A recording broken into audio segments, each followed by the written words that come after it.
నూతన సంవత్సరములో దేవుడు మనకి 3వ ఆదివారం ఈ పునరుద్ధానపు దినములో ఆయన సన్నిధిలోనికి మనల్ని తీసుకుని వచ్చాడు. దేవునికి స్తోత్రం. మంచిదండి. దేవుని యొక్క వాక్యంలోనికి వెళ్దాం. చూడండి, అపోస్తుల కార్యాలు 9వ అధ్యాయం 10-11 వచనాలు చదువుకుందాం. దమస్కులో అనన్య అని ఒక శిష్యుడు ఉండెను.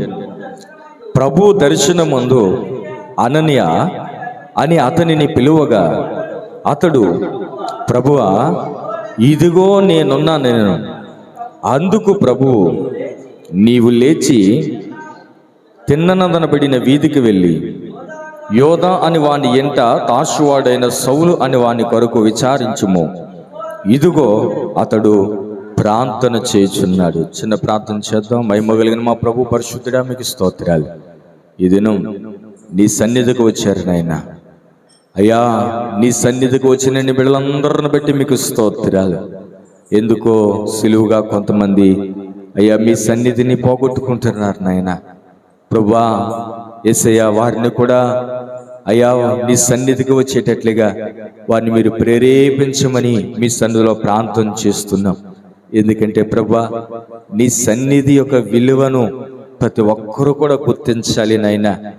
అయ్యా, కనుక ప్రభువా, నీ సన్నిధిని ప్రతి ఒక్కరూ కలిగి ఉండడానికి సహాయం చేయమని ప్రార్థన చేస్తున్నాను.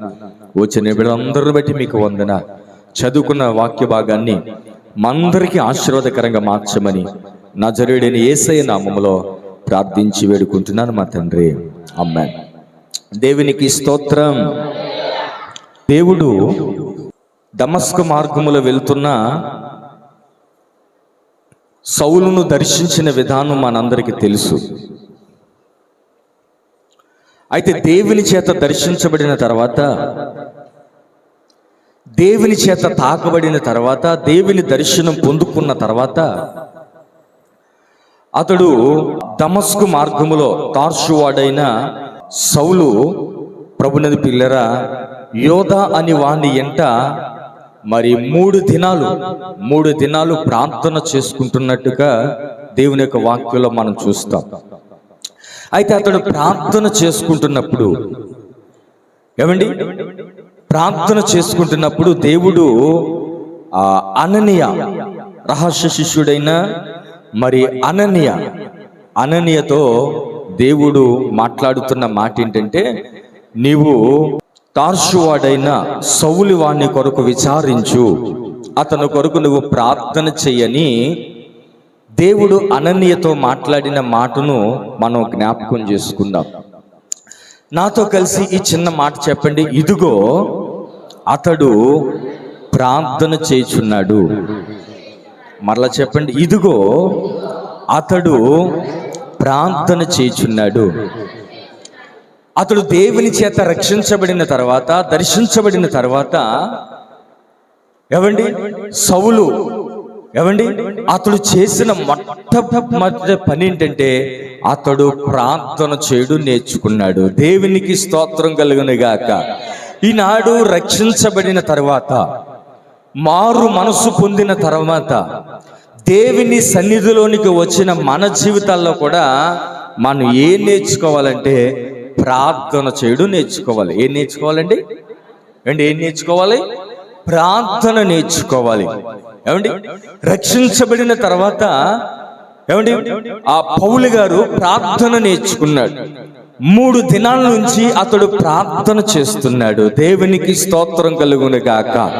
ప్రభుని పిల్లరా, అప్పుడు జరిగింది ఏంటంటే, అనన్య లోపలికి వచ్చాడు. సౌలు గురించి ప్రార్థన చేస్తున్నాడు. అప్పుడు పౌలు గారు మోకరించి ప్రార్థన చేయించుకుంటున్నాడు. దేవునికి స్తోత్రం కలుగును గాక.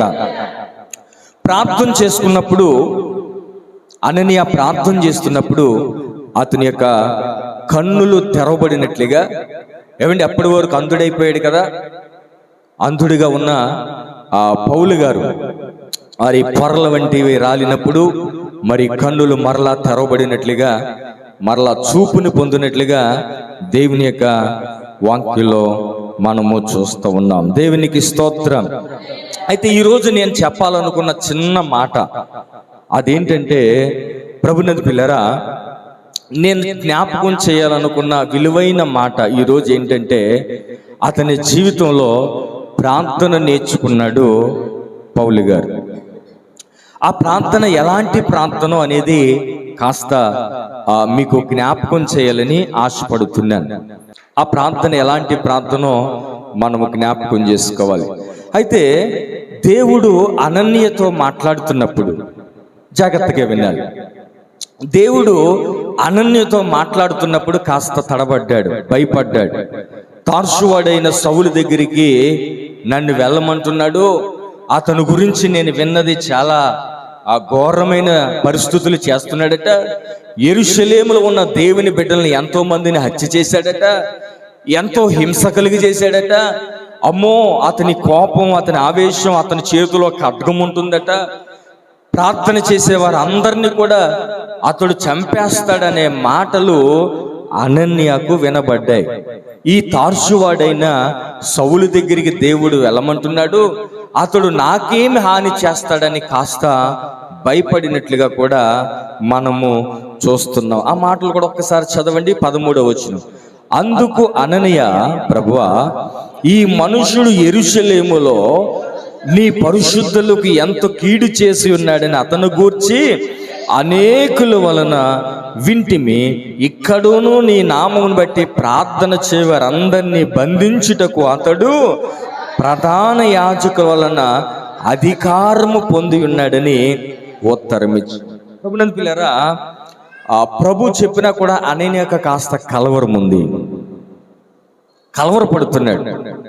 ఎందుకు కలవరపడుతున్నాడు, ఎందుకు భయపడుతున్నాడు అంటే, ఇప్పుడు నేను ఈ వ్యక్తి దగ్గరికి వెళ్తే మరి నేను కూడా ప్రార్థించే వ్యక్తిని గనుక నా మీద ఎలా రియాక్ట్ అవుతాడో, అతని కోపాన్ని గురించి విన్నాను, చాలా మందిని హత్య చేశాడు, నరహత్య చేశాడు, ఏమండి చాలా ఘోరమైన విధ్వంసాన్ని సృష్టించిన వ్యక్తి అని అనన్య భయపడుతున్నప్పుడు దేవుడు ఆ అనన్యాన్ని ధైర్యపరచడానికి ఒకే ఒక్క మాట మాట్లాడాడు.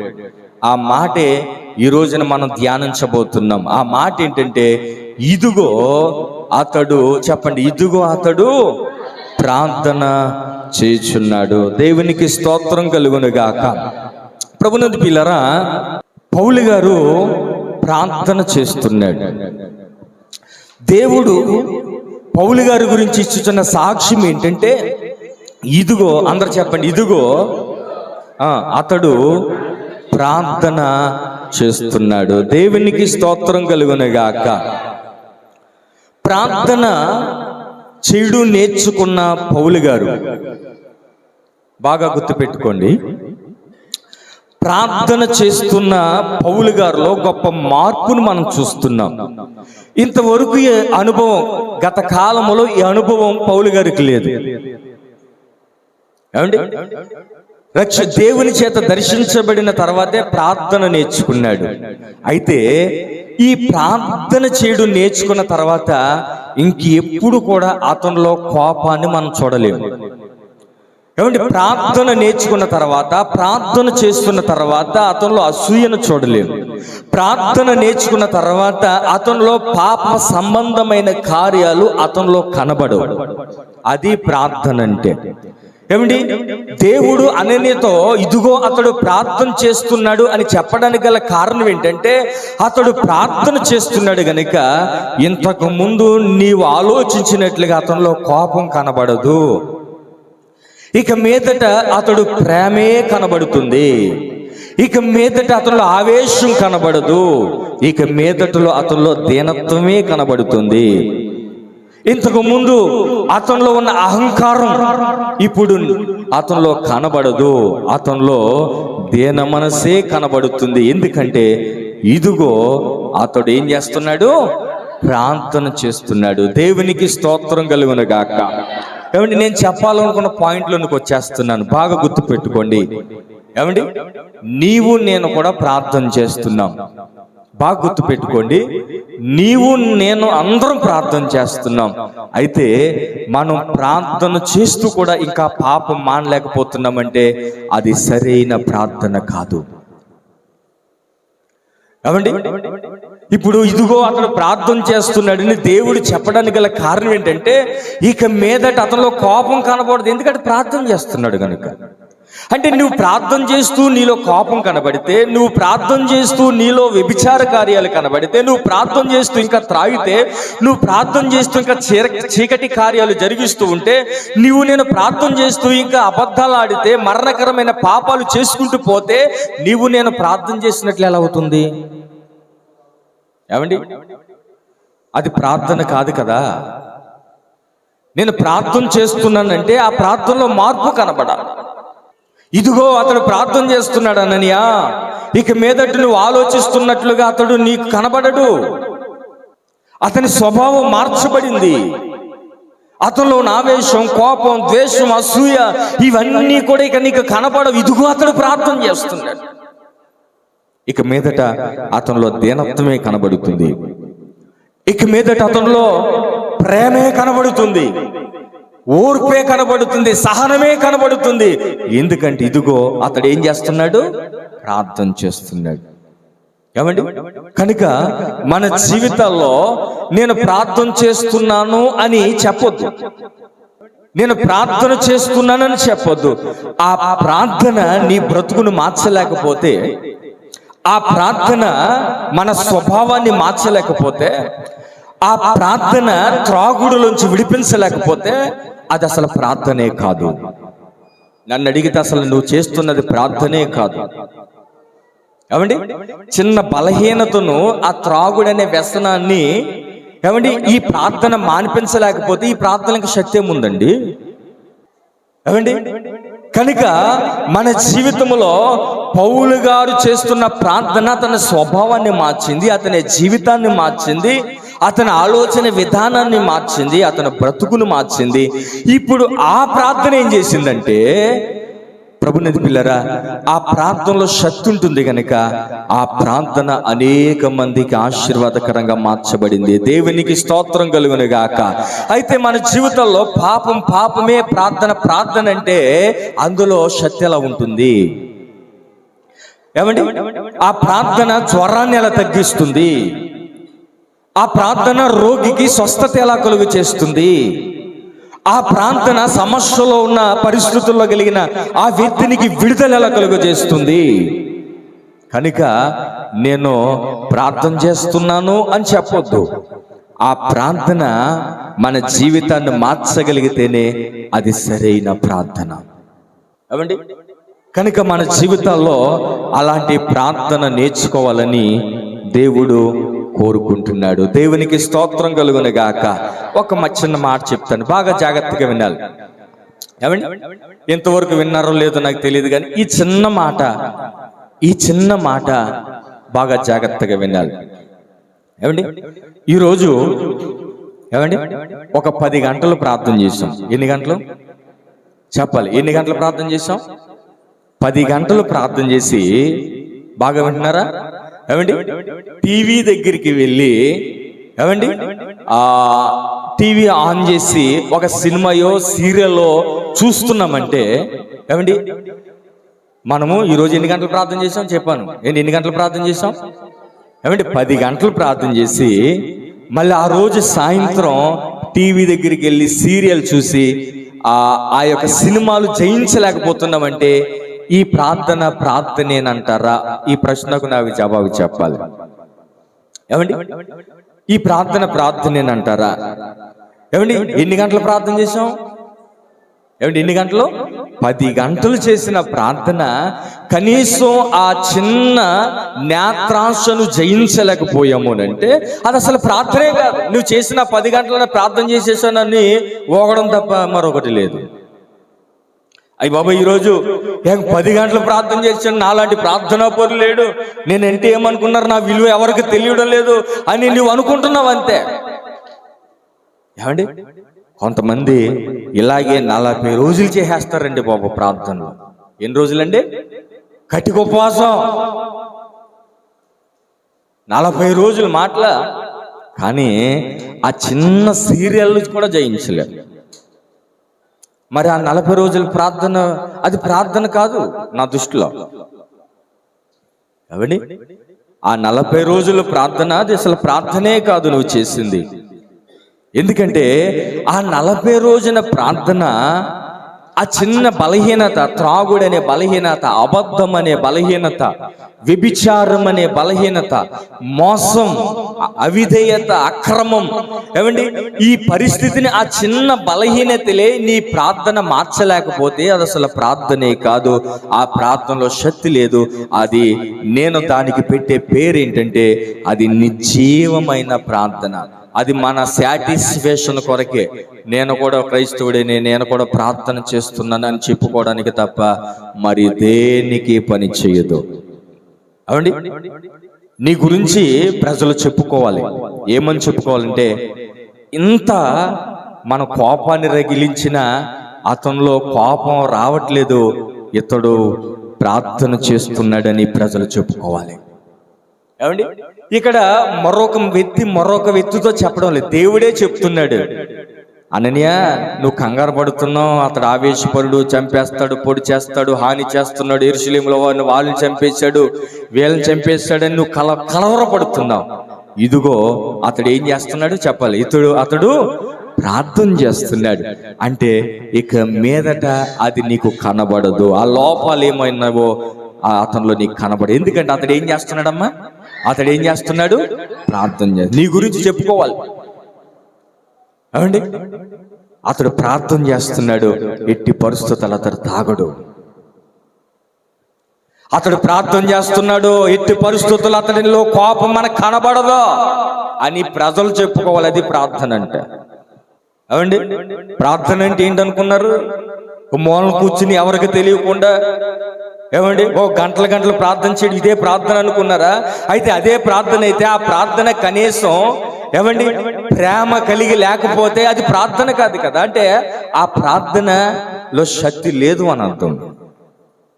ప్రార్థన అంటే ఏంటి అసలు చెప్పండి అమ్మా? ప్రార్థన అంటే దేవునితో, ఏమండి అంటే దేవునితో మాట్లాడే వ్యక్తి సహించుకోలేకపోతున్నాడంటే, ఓర్చుకోలేకపోతున్నాడంటే, ప్రేమించలేకపోతున్నాడంటే అసలు అది ప్రార్థన ఎలా అవుతుంది? అది నా ప్రశ్న.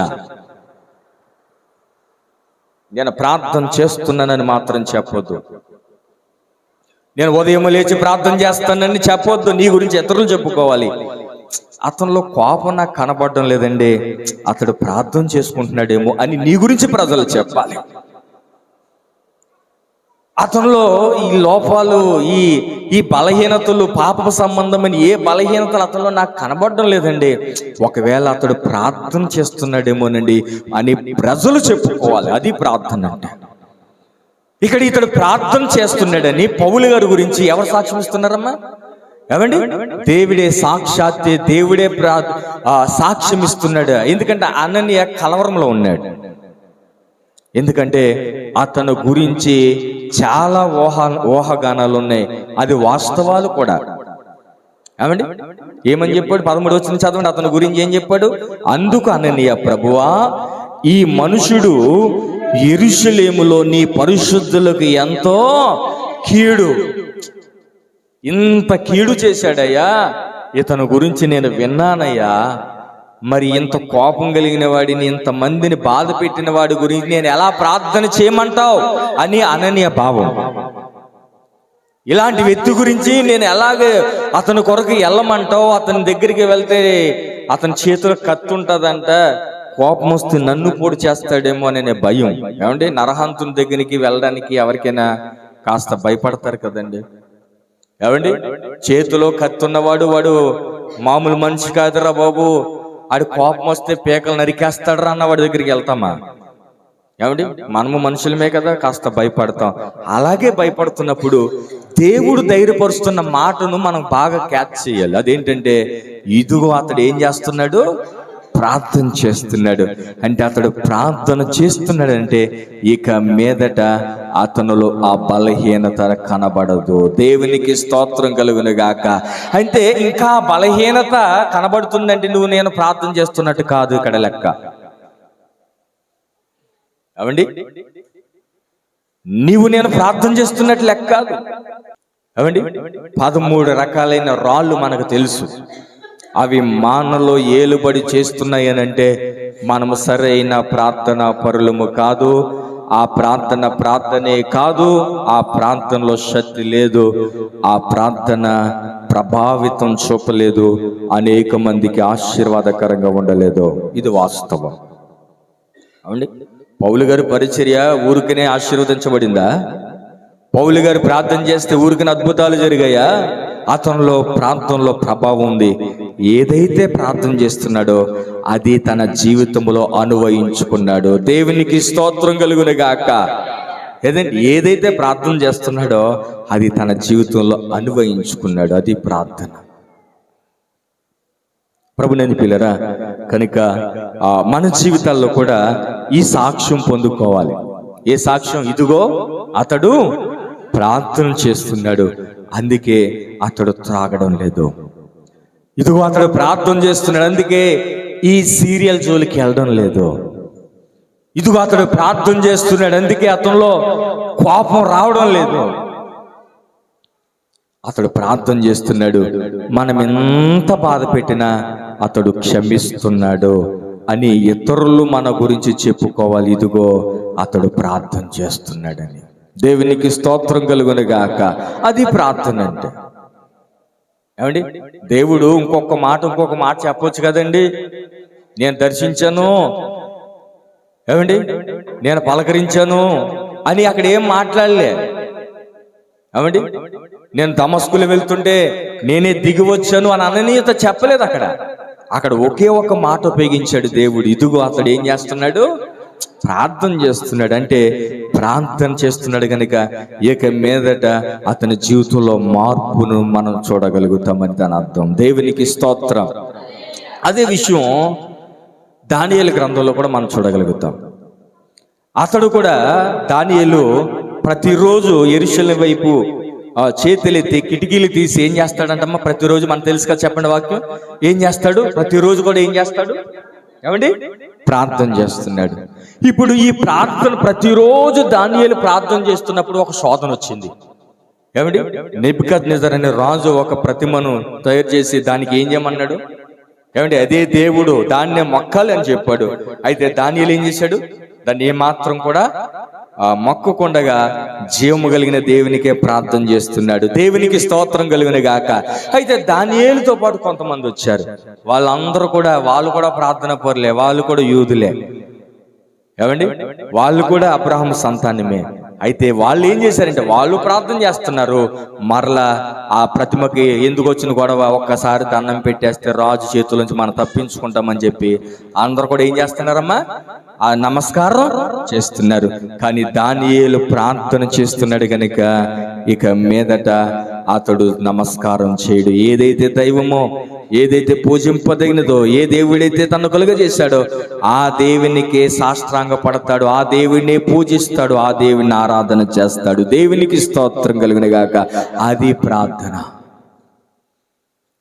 ప్రార్థన చేసేసుకుని ఇక్కడ వచ్చి నమస్కారం చేసేస్తే ఆ దానియేలు ప్రార్థనలో శక్తి ఉండేది కాదు. అతడు సింహాల బోన్లోనికి వెళ్ళిన తర్వాత ఆ సింహాలు అతనికి ఏ హాని చేయలేదంటే అది నిజమైన ప్రార్థన. అంతే. దేవునికి స్తోత్రం కలుగును గాక. ఏమండి? ఊరికినే తప్పించబడ్డా? దానియేలు సింహాల బోన్లోంచి తప్పించబడ్డాడు అని అంటే, ప్రభునందు పిల్లరా, అతడు నిజమైన ప్రార్థన చేసుకున్నాడు. ఇలాంటి పౌలు గారు ఇలాంటి ప్రార్థన వారు చేసుకుంటూ వచ్చారు. దేవునికి స్తోత్రం కలుగును గాక. కనుక నేను ఒకే ఒక భావాన్ని మీ ముందు పెడుతున్నాను. నా ప్రార్థన నా బ్రతుకును మార్చలేకపోతే అది ప్రార్థన కాదు. ఏమండి? నా ప్రార్థన నేత్రాశను జయించలేకపోతే, హృదయాన్ని అణుచుకోలేకపోతే, స్వభావాన్ని మార్చుకోలేకపోతే అది ప్రార్థన కాదు. దేవుడు మన గురించి ఇలాంటి సాక్ష్యం చెప్పలేడు. ఇతరులకు దగ్గరికి వెళ్ళి దేవుడు మన గురించి ఇదిగో ఫిన్ని ప్రార్థన చేస్తున్నాడు అని దేవుడు నా గురించి సాక్ష్యం చెప్పాలంటే, ప్రభునందు పిల్లరా, నేను అలాంటి ప్రార్థన పరునై ఉండాలి. ఏదైతే ప్రార్థన చేస్తున్నానో అది నా జీవితంలో కనబడాలి. ఏ ప్రేమ కొరకైతే ప్రార్థన చేస్తున్నానో ఆ ప్రేమ నాలో కనబడాలి. ఏ కోపమైతే అణిచివేయి ప్రభు అని ప్రార్థన చేస్తున్నానో ఆ కోపం అణిచివేయబడాలి ఈ ప్రార్థన. ఆ ప్రార్థనే గనుక ఆ కోపాన్ని అణిచివేయలేకపోతే నా ప్రార్థన అది ప్రార్థనే కాదు. ఇది నా భావన. దానికి మీరు ఏకీభవిస్తారో లేదో నాకు తెలియదు, కానీ ప్రభునందు పిల్లరా, నేను ఒకే ఒక మాట మీకు చెప్తున్నాను. మన బలహీనతలు ఈ ప్రార్థన ఆకర్షించలేకపోతే, దాన్ని అణచలేకపోతే అది ప్రార్థన కాదు. అది ప్రార్థన కాదు. రైట్. ఇప్పుడు ఏంటంటే ఈ ప్రార్థన, మనం చేస్తున్న ప్రార్థన జయం పొందామనుకోండి, బాగా గుర్తుపెట్టుకోండి. ఏమండి, ప్రార్థన జయం పొందామనుకోండి, ప్రతి ఒక్క పాపంలోంచి ఏమండి మనం జయం పొందామను ఈ ప్రార్థన అవుతుంది. ఇప్పుడు ఈ ప్రార్థన ఎవరి గురించైనా ప్రార్థన చేసినా, ఏ తలపోటు గురించో, ఏ జ్వరం గురించో, ఏ మరణకరమైన బలహీనత సమస్యలు ఉన్న వారి కొరకు ప్రార్థన చేసినప్పుడు ఆ ప్రార్థన ఇతరులకు పనిచేస్తుంది. దేవునికి స్తోత్రం కలుగును గాక. అయితే ఇదే ప్రార్థన బాగా గుర్తుపెట్టుకోండి. ఈ పాపాన్ని జయించలేకపోతే ఈ ప్రార్థన, నువ్వు ఇతరుల గురించి ప్రార్థన చేసినా, జ్వరం గురించి ప్రార్థన చేసినా, సమస్యల గురించి ప్రార్థన చేసినా, ఏమండి అందులో కార్యాలు జరగవు. నువ్వు చివరికి విసుగొచ్చి దేవుని మీద బాధ, దేవా నేను ఎంతకాలం నుంచి ప్రార్థన చేస్తున్నాను, నువ్వు అసలు వింటున్నావా లేదా అనుకోవడం తప్ప ఆ ప్రార్థనలో ప్రభావం ఉండదు. బాగా గుర్తుపెట్టుకోండి. ఏమండి, మన ప్రార్థన జయిస్తే ఈ ప్రార్థన మనం ఆ కార్యాలు చూడడానికి వీలవుతుంది. మనం చేస్తున్న ప్రార్థన జయించలేకపోతే మనం ఎంతకాలం ప్రార్థన చేసినా ఒక చిన్న సమస్యల నుంచి కూడా మనం బయటకు రాలేం. ఇది బాగా గుర్తు పెట్టుకోండి. కనుక మూలం ఏంటంటే ప్రార్థన. దేవునికి స్తోత్రం కలుగును గాక. ఈ ప్రార్థన జయించేటట్లుగా ఉండాలి, సహనం నేర్చుకునేటట్లుగా, ఓర్పును కలిగేటట్లుగా, దేన మనస్సును ధరించుకునేటట్లుగా, ఏమండి ప్రేమను కాపాడుకునేటట్లుగా, సహించేటట్లుగా, ఏమండి ఇలాగా ఆ ఓర్చుకునేటట్లుగా, ఇంకా చెప్పాలంటే ఆ నీతిని పరిశుద్ధతను కాపాడుకునేటట్లుగా ఈ ప్రార్థన చేయగలిగితే ఈ ప్రార్థన, ప్రభునందు పిల్లరా, పౌలు గారి జీవితంలో ఇక నుంచి ప్రార్థన ప్రారంభమయ్యింది. ఏమండి ఇక్కడే ప్రార్థన ప్రారంభించాడు. బాగా గుర్తుపెట్టుకోవాలి. ఇక నుంచి ప్రార్థన ప్రారంభమైంది. ఈ ప్రార్థన గొప్ప కార్యాలు చూడడానికి సహాయపడింది. దేవునికి స్తోత్రం కలుగును గాక. ఏమండి ఇక్కడ ప్రారంభమైంది పౌలు గారికి ప్రార్థన. 3 రోజులు ఏమండి కంటి చూపోయింది కదా, అప్పుడు 3 రోజులు ప్రార్థన చేశాడండి. ఎలాంటి ప్రార్థన చేస్తే దేవుడు అతడు ప్రార్థన చేస్తున్నాడని చెప్పుంటాడండి. ఆ ప్రార్థనలో ఎంత దీనుడైపోయి ఉంటాడు. అప్పటి వరకు అతనిలో ఉన్న కోపం, దేశం, ఆవేశం, క్రైస్తవులందరినీ చంపేయాలన్న ఆ కఠినత్వం ఎలా పోయి ఉంటుంది అంటే ఆ ప్రార్థన అతని జీవితాన్నే మార్చేసింది. దేవునికి స్తోత్రం కలుగునే గాక. ఇప్పుడు నేను ఇంకొక సందర్భం చెప్పి నేను ముగింపులోనికి తీసుకుని వస్తాను. అదేంటంటే ఇదే పౌలు గారిని పౌలు సేనలు ఎక్కడేశారమ్మా? ఎక్కడేశారు? చెరసాల్లో వేశారు. ప్రభునందు పిల్లరా, ఆ చెరసాల నాయకుడు అప్పటి వరకు కూడా వీళ్ళిద్దరిని కూడా కొట్టేశారు. బాగా రక్తాలు కారుతున్నాయి. పౌలు గారికి రక్తం కారుతుంది. ఏమండి పౌలు గారికి రక్తం కారుతుంది. అయితే అక్కడ కూడా పౌలు గారు ప్రార్థనే చేస్తున్నారు. దేవునికి స్తోత్రం కలుగును గాక. నాకు నచ్చిన ఒక మాట చెప్పేసి ముగించేస్తాను. అదేంటంటే ప్రభునందు పిల్లరా, ఆ దేవుని ఆత్మ బలమైన కార్యం అక్కడ జరిగింది కదా. చెరసాలు బద్దలైపోయింది. వారి సంఖ్యలన్నీ కూడా ఏమైపోయామ్మా? ఏమంటే ఏమైపోయాయి? ఊడిపోయాయి. ప్రభునందు పిల్లరా, అందరూ ఖైదీలందరూ కూడా ఒక చోట పౌలు గారి దగ్గరికి వచ్చి వారు పౌలు గారి మాటలు వింటూ వాళ్ళు కూడా ప్రార్థన నేర్చుకున్నారు. దేవునికి స్తోత్రం కలుగును గాక. ఏమండి విడుదల పొందిన వెంటనే పారిపోదాం అనుకున్న ఆ మనస్తత్వం అందరికి ఉంటుంది కదండి. ఏమండి సంఖ్యలు ఊడిపోయాయి, గేట్లన్నీ వచ్చేసాయి, ఇంకా పారిపోవడానికే వాళ్ళకి అవకాశం ఉంది. కానీ వాళ్ళు కూడా ప్రార్థన నేర్చుకున్నారు కనుక వారు పారిపోలేదు. దేవునికి స్తోత్రం కలుగును గాక. ఏమండి వాళ్ళు కూడా పారిపోలేదు. అయితే ఇంకా నాకు నచ్చిన సన్నివేశం ఏంటంటే ప్రభునందు పిల్లరా, అక్కడ ఇవన్నీ కూడా చూసిన చెరసాల నాయకుడు వీళ్ళందరూ పారిపోయారు, మా పై అధికారులు వస్తారు, వీళ్ళందరూ ఎలా వెళ్ళిపోయారో నీకు ఊరి శిక్ష వేస్తాను, ఇలాంటి భయంకరమైన కఠినాత్ముల్ని ఎలాగ నువ్వు విడుదల కలిగజేస్తావు, నేను చంపేస్తారు. వారి చేతుల్లో చావడం కంటే నేనే వెళ్ళి ఊరు పెట్టుకుని చచ్చిపోదామని వెళ్ళిపోతున్నాడట. అప్పుడు పౌలు గారు మాట్లాడుతున్నారు, నువ్వు ఏ హాని చేసుకునవద్దు. దేవునికి స్తోత్రం కలుగును గాక. ప్రభునందు పిల్లరా, వీడికి ఇలాగే జరగాలి. ఇప్పటి వరకు నన్ను కొట్టాడు, మమ్మల్ని చెరసాల్లో వేశాడు, ఈ నాయకుడికి ఇలాగే జరగాలి అని పౌలు గారు అనుకోలేదు.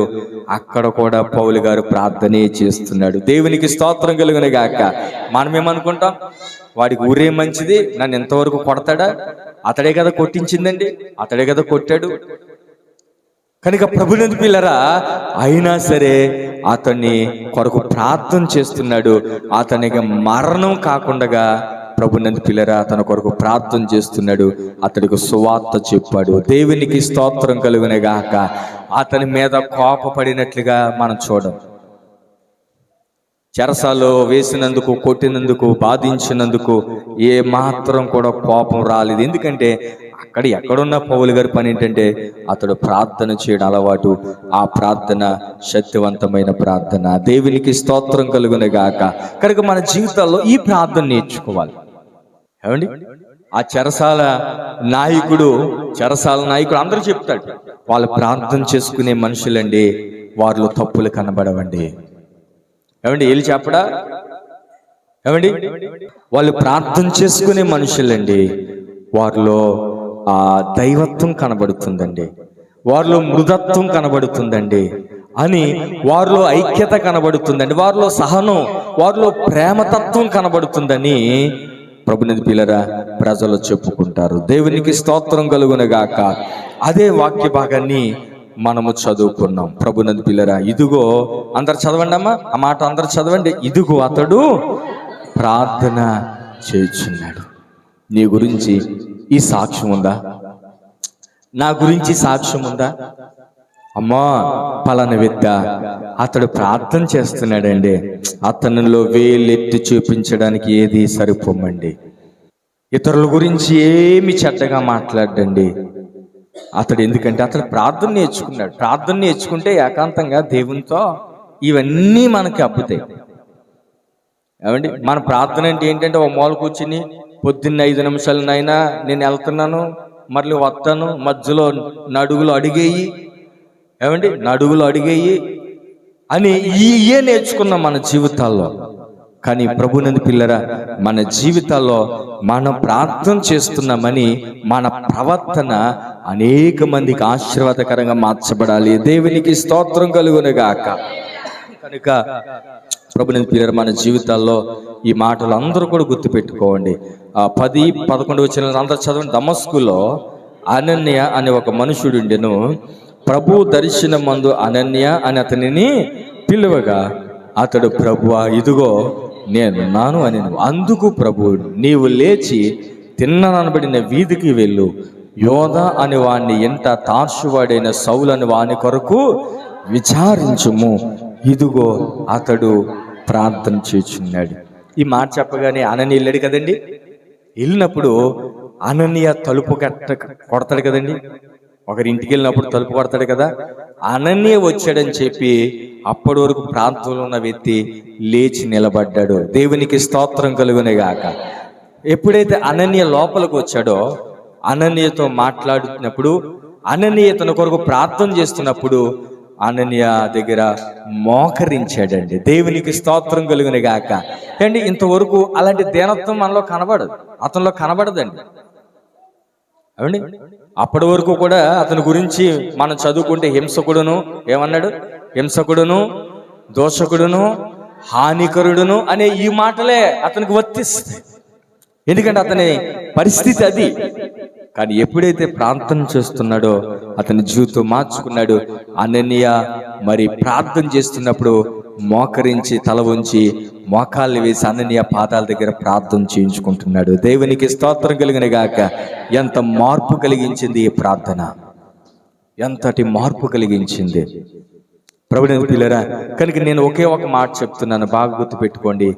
ఏమండి, ఈరోజు ఒక అరగంట ప్రార్థన చేయండి, అరగంట నోటిని కాపాడుకునేటట్లుగా ప్రార్థన చేయండి.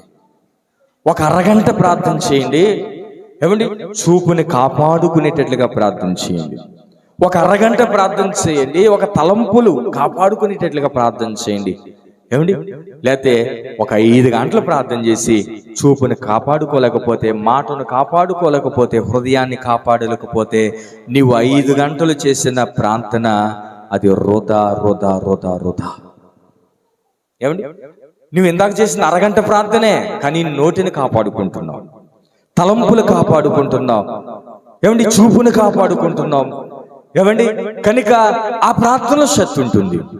నువ్వు 5 గంటలు ప్రార్థన చేసావు, నోటిలో శక్తి లేదు, చూపులో శక్తి లేదు, ఆలోచనలో శక్తి లేదు, ప్రవర్తనలో శక్తి లేదు.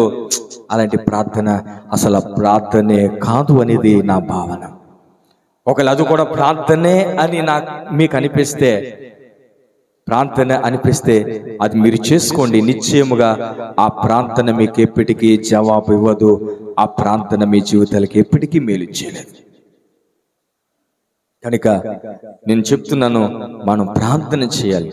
ఏమండి, దానియేలు ఏదైతే ప్రార్థన చేస్తున్నాడో అదే జీవితం కలిగి ఉన్నాడు. దేవునికి స్తోత్రం కలుగును గాక.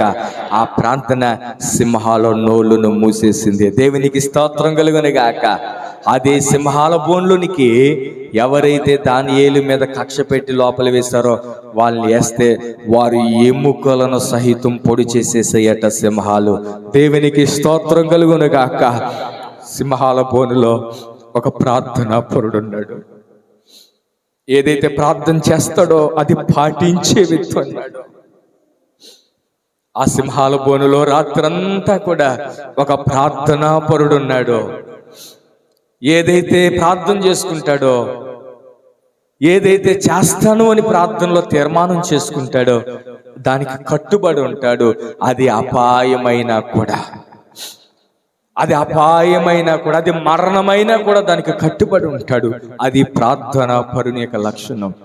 అలా ప్రార్థన చేయగలిగితే ఆ ప్రార్థనలో శక్తి ఉంటుంది. ఆ ప్రార్థన అద్భుతాలు జరిగిస్తుంది. ఆ ప్రార్థన నీవు ఏమండి ఏ సమస్య కొరకు, ఏమండి ప్రభునందు పిల్లరా, ఆ జ్వరం వచ్చి తగ్గిపోవడం పెద్ద విచిత్రం కాదు. నువ్వు ప్రార్థన చేస్తే ఏమండి, ఇంకా డాక్టర్లే ఇంకా అవ్వదు, పని అవ్వదు అని చెప్పినప్పుడు కూడా నీవు ప్రార్థన చేస్తే ఆ ప్రార్థన ఫలిస్తుంది. దేవునికి స్తోత్రం కలుగును గాక. ఏమండి, జ్వరాన్ని నుంచి విడిపించిన ఆ దేవుడిని ప్రార్థన చేస్తే జ్వరం పోయింది అని సంబరాలు కాదు.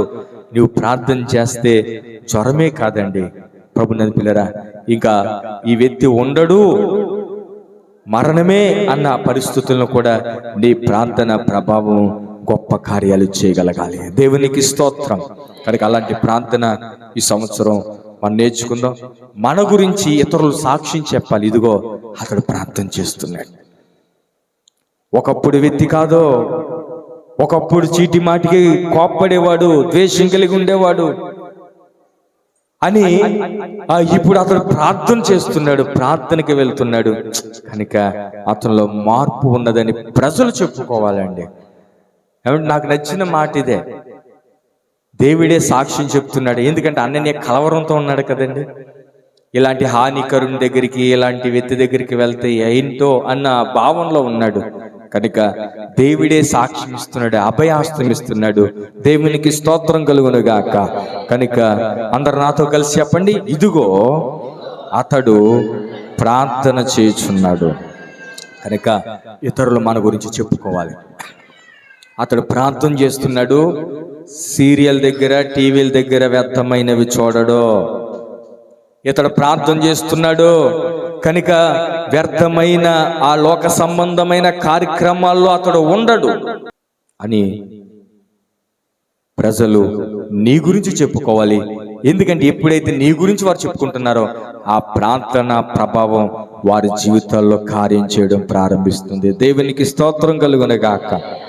ప్రభునందు పిల్లరా, అలాగ ప్రార్థన ప్రారంభించిన పౌలు గారు ఇంకా ఆయన జీవిత చరిత్ర చెప్పుకోవాలంటే, ఇంకా ప్రార్థన ప్రారంభించిన తర్వాత అతని ద్వారా, పౌలు గారి ద్వారా జరిగిన పరిచర్య, ఆయన చేసిన సేవ, అతను రక్షించిన ఆత్మలు, ఏమిటి ఆయన విడిపించిన దురాత్మలు, ఆయన ద్వారా మేలు పొందిన ప్రజలు కోకొల్లులుగా ఉన్నారు. దేవునికి స్తోత్రం కలుగును గాక.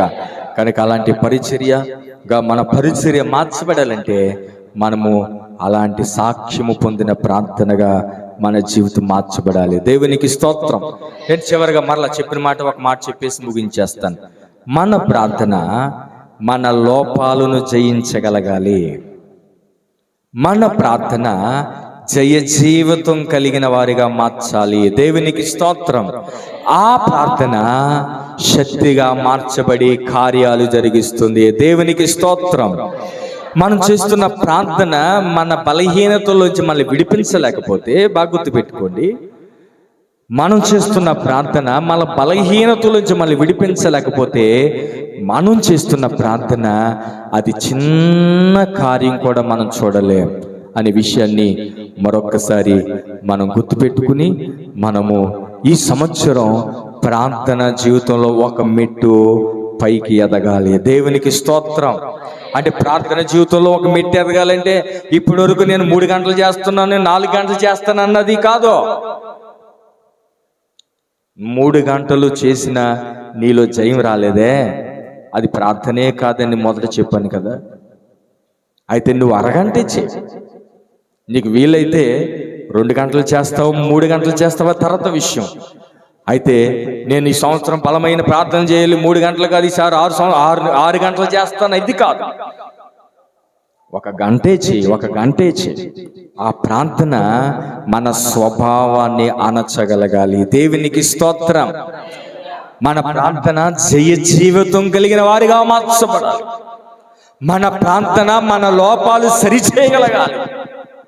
మనలో ఉన్న ఆవేశాలు, కోపాలు, ద్వేషాలు అణచగలగాలి. అది ప్రార్థన. కనుక అలాంటి ప్రార్థన ఈ సంవత్సరం నేర్చుకుందాం. ఆ ప్రార్థన గొప్ప కార్యాలు చూస్తుంది. దేవునికి స్తోత్రం కలుగును గాక. కనుక నేర్చుకుందామండి, నేర్చుకుందాం. ఈ సంవత్సరం చాలా కాలం మనం ఏదో జీవితం అలా వెళ్ళిపోతుంది. మన ప్రార్థనలో శక్తి ఉండడం లేదు, మన ప్రార్థనలో ప్రభావం ఉండడం లేదు, మన ప్రార్థన చేస్తూ ఉంటే మన కుటుంబాల్లో కార్యాలు జరగడం లేదు. సరైన ప్రార్థన అనుభవంలోనికి మనం వెళ్ళలేకపోతున్నాం. కనుక ఈ సంవత్సరం ఇలాంటి ప్రార్థన, సాక్ష్యము పొందిన ప్రార్థన మనం నేర్చుకుందాం, ప్రార్థన చేసుకుందాం.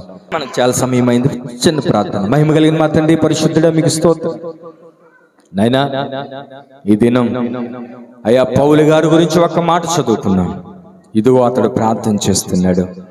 కనుక ఇక మీదట అతనిలో హాని చేసే తత్వం కనబడదని, అయ్యా ఇక మీదట అతనిలో బలహీనతలో కనబడవని ఈ రోజున మేము నేర్చుకున్నాం. కనుక అలాంటి ప్రార్థనాత్మ ఒక్కొక్కరి మీద మీరు కుమ్మరించి మహిమ, ఘనత, ప్రభావాలు పొందుకోమని నజరేయుడైన యేసయ్య నామములో ప్రార్థించి వేడుకుంటున్నాం మా తండ్రి. ఆమేన్.